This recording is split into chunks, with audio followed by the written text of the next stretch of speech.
YouTube, Ozzy going, the Goat House is back. And today we got safety rankings for the 2020 NFL season. Went through every single position group, rounded the safeties, got 35 of them. Top 35 ended up doing.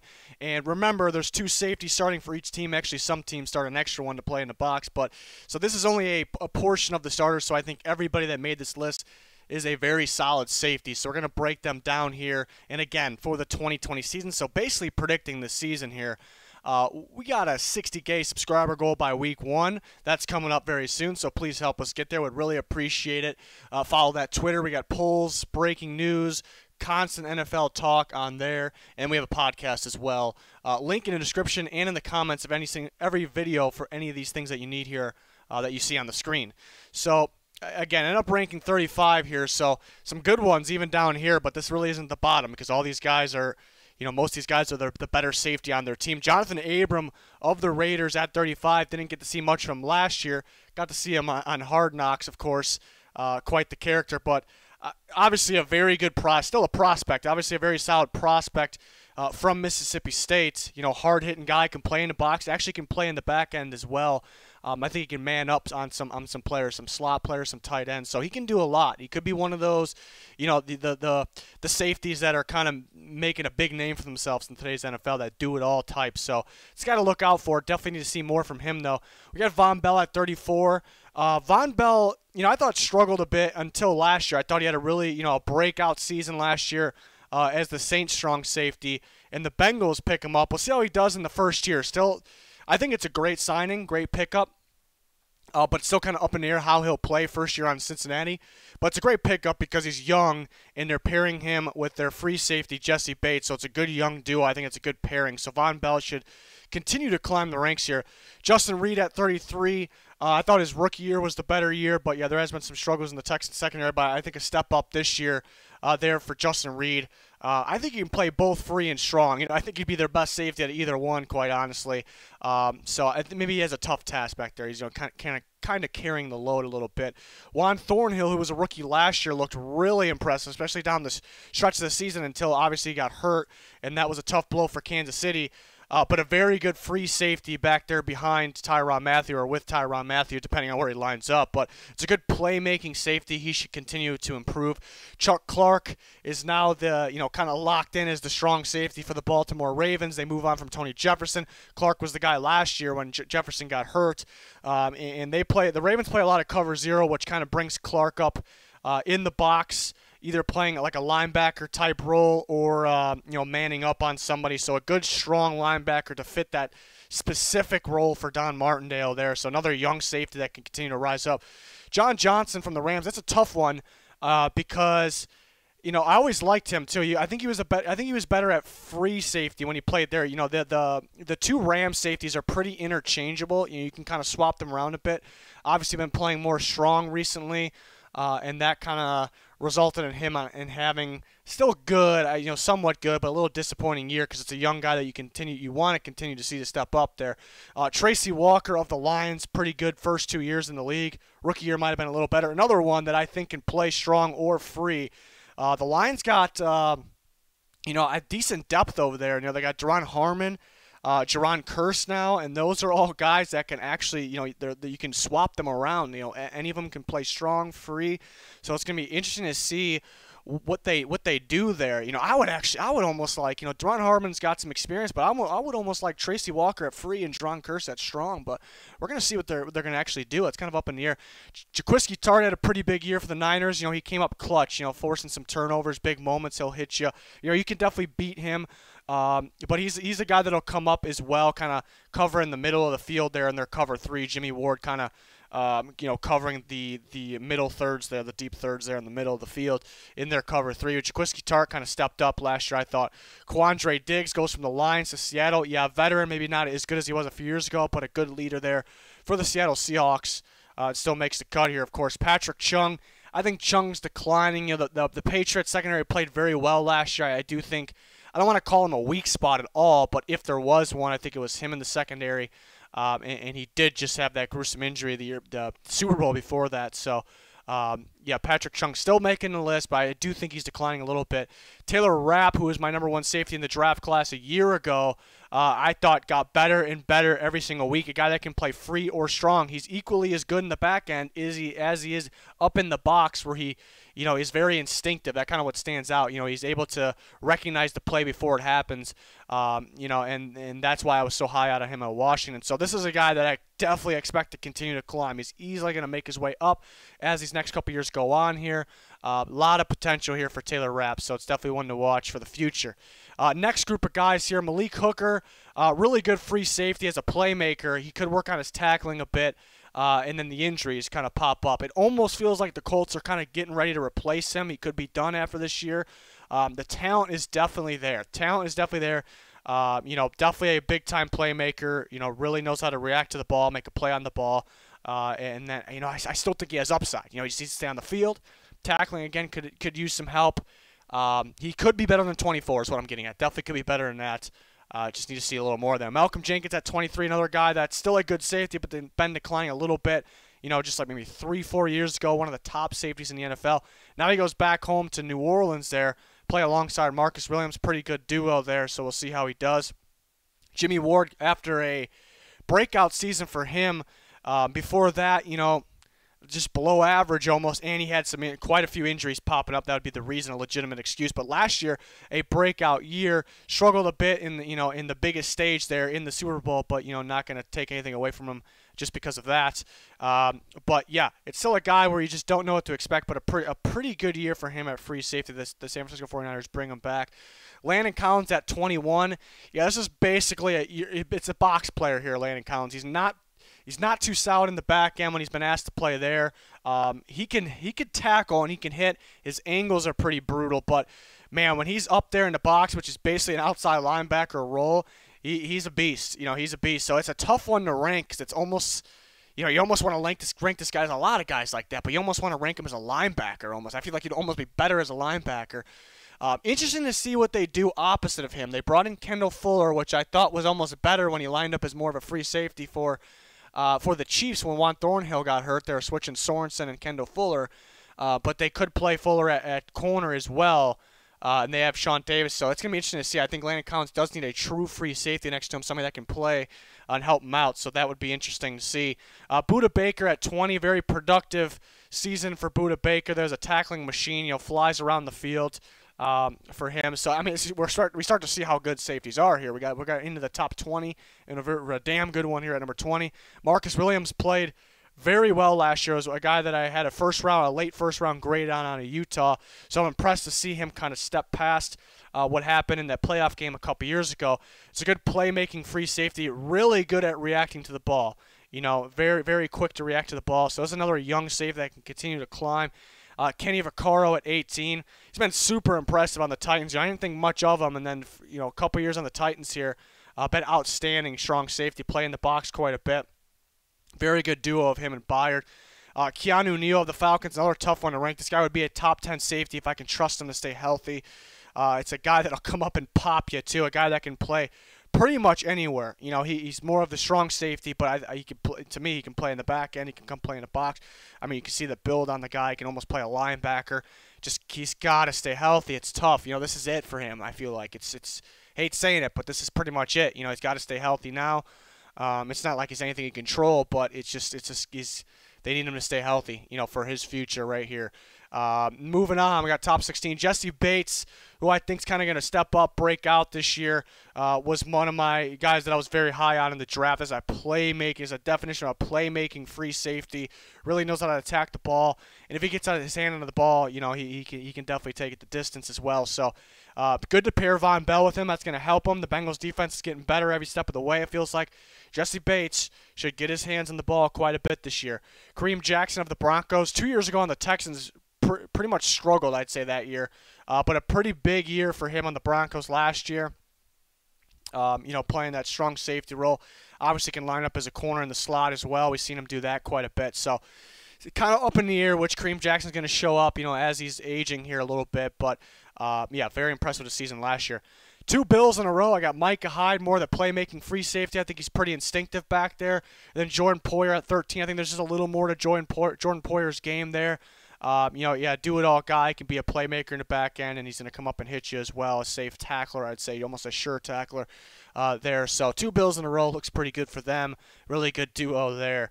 Moving on, we got ADRIAN Amos at number 12, and you start to see how good ADRIAN Amos is by looking at the Bears. Him with Eddie Jackson, you see how good Eddie Jackson was playing. And then how good Amos was. You take Amos away, Eddie Jackson's got way too big of a role, way too much responsibility. And you see how much Amos did in the box, coming up and making those plays. And they almost had to do both with Eddie Jackson. Too much going on there. And the Packers, we see how perfect he is playing the strong safety role there, just in his first year, already making an impact. So Amos has been super impressive. You can see him on the field with the Packers, but him, the Bears missing him. You just see how good he is. Earl Thomas at 11. Yeah, I don't think he's quite as good as he was a few years ago. That would put him towards the very top, close. And some people still put him there. I wouldn't put him quite there. He does have a tough task, but a lot of these guys do these days because they got Chuck Clark in the box a lot. Earl Thomas has a little bit of both, free safety and coming up. Actually, there's times where they got both their safeties kind of up there. But yeah, so many good safeties, and Earl Thomas. Some of those guys improving. Earl Thomas saying about the same, maybe a little worse than he was a few years ago, but still very good safeties and a great secondary.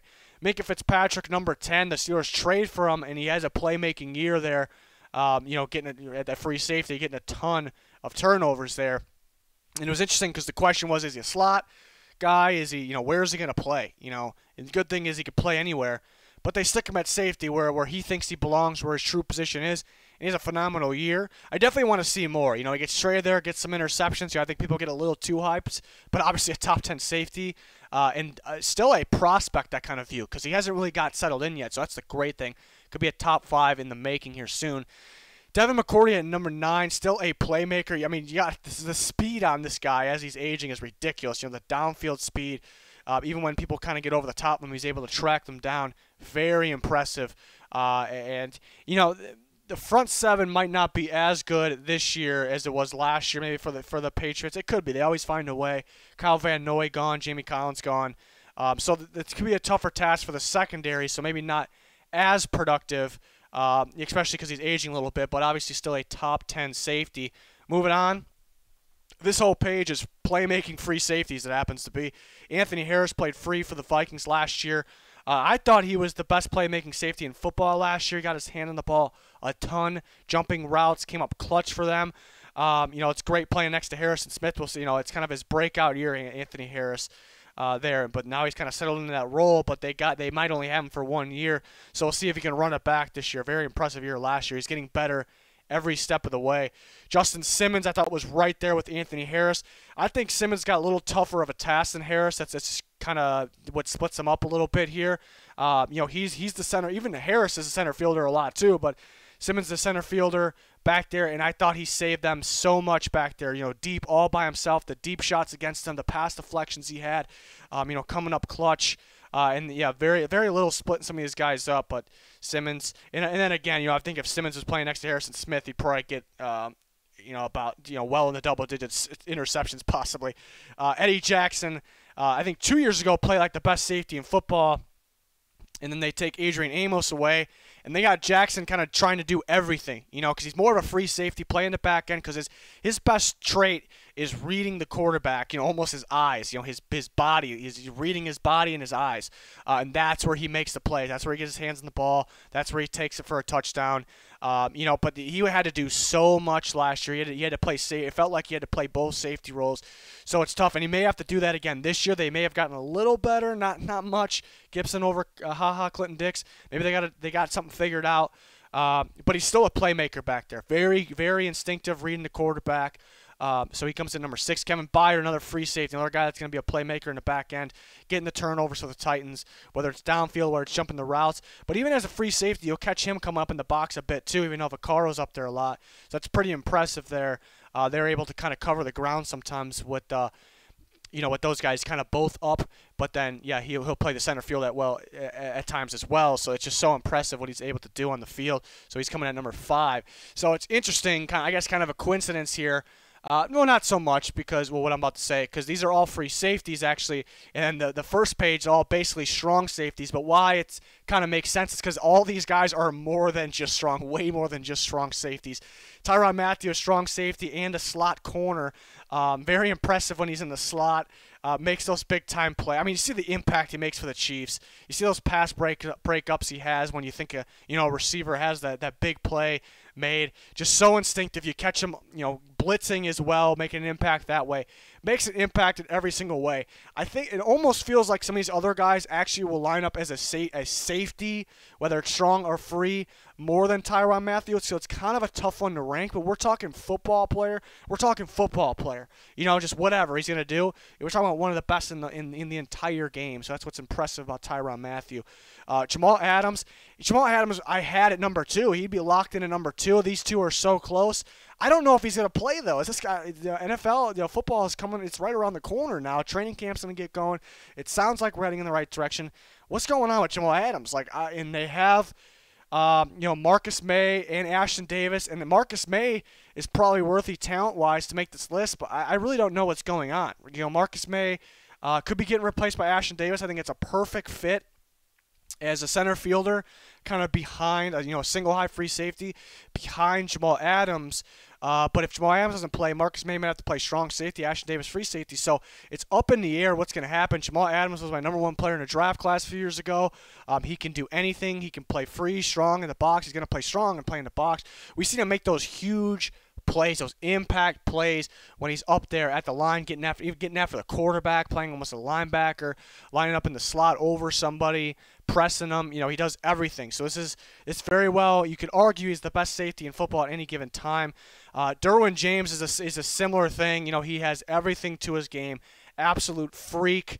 I think they sat him out last year. I definitely think we could have seen him play a chunk of that season. But they're playing it. It was so smart, playing it safe, young guy, don't ruin it. And what they did with the secondary, they still got Casey Hayward, they got Chris Harris Jr., Desmond King kind of playing the correct role. Guys like Nasir Adderley going to step up. They added to the front 7. It's all built for Derwin James just to be an absolute beast at every aspect of the safety position, of a football player, of a defender position. So I think the young Derwin James here is going to be big time. But it's hard for me to move Harrison Smith off of number 1. He's taken that for so long, and it's getting kind of close where one of these beasts, below him can finally take that. But Harrison Smith, I've always said it too, the last several years in terms of what I could appreciate maybe the most on defense is instinct, play recognition. I think there's been a lot of guys that have good play recognition, but I think there's been 2 guys that have been elite at play recognition. It's like insane. It blows your mind when they just know the play after play after play. And that was Harrison Smith and Luke Kuechly. Luke Kuechly retired, so that leaves Harrison Smith with some other guys looking to step up. And he just does so much for this defense. I think, if you talk about the Vikings defense, you ask most people who the best player on the defense is. Somebody's probably going to say Danielle Hunter, Eric Kendricks, and they could be right. But I think the most important player is definitely Harrison Smith. You take Harrison Smith away, you got some big problems. Because he's the key to this defense. We've seen him play free in the past, playing more strong now, plays pretty much everywhere. Game plan is kind of focused on him. And I think he makes the guy next to him better. That's why they're hesitant to pay Anthony Harris. I think they can put another guy in there, and that person would probably play at a high level, even though Anthony Harris has been very impressive in stepping up. But Harrison Smith, to me, is that good of a football player, that instinctive of a football player. So, but these young guys are coming. They're coming. Derwin James, Jamal Adams, some of these other guys, they're so impressive. What they're, this for so long, it was pretty much Harrison Smith was only that only type of safety, and there's just so many of these guys coming out that just do it all. They're just all-around beast of football play. That's why I appreciate this position. People devalue the safety position so much, but this specific position of these guys on the screen right now, to me, it is so important. One of the more important. It's more important than cornerback to me. These specific types of safeties. I don't even want to call them strong safeties because they're way more than that. So I value that specific position, that type of football player, a ton. And that's why I think it's more free safeties that are not really getting paid. The Vikings didn't pay up Anthony Harris. The Broncos didn't pay up Justin Simmons yet. They love those players. They're good, but these types of safeties are just more important. So I can appreciate all of them, but I think you get my point. But that's gonna do it. Please smash that like button if you enjoyed the video. Even if you didn't, we work hard over here, so I'd appreciate that. Love to see the comments. Let me know your rankings in the comments there. Follow that Twitter. Subscribe to the channels. That all would be much appreciated. Appreciate the support. Can't wait for football to get started. Training camp's right around the corner. Love to hear it. That's going to do it for this one, though. Thanks for watching. Goodbye.